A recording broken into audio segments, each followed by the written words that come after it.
Please listen to 2 Corinthians 4, verses 6 through 7. For God, who said, "Light shall shine out of darkness," is the one who has shone in our hearts to give the light of the knowledge of the glory of God in the face of Christ. But we have this treasure in earthen vessels, that the surpassing greatness of the power may be of God and not from ourselves. Yesterday, I was singing a worship song. It's kind of a revised version of Amazing Grace. And in the song, the lyrics speak of broken vessels.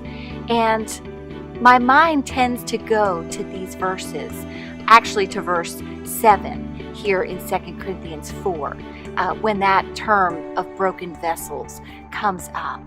And when I think of broken vessels, I tend to think of my strawberry pot right here in my garden. The book of Colossians in chapter 1 speaks of Christ in you, the hope of glory. And so for every Christian, we have the treasure of Christ within us. We have the light of Christ within us. My encouragement to us is this: just as my strawberry pot has the capacity to display gorgeous flowers, and yet it has been neglected by me, and so it has not reached its full capacity, we as Christians have the treasure of Christ in us.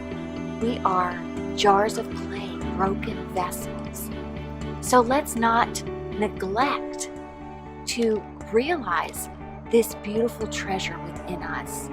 Let's nurture our relationship with the Lord so we shine the light of Christ brightly into the darkness of this world, so that the light of Christ in us impacts the lives of those around us for the glory of God.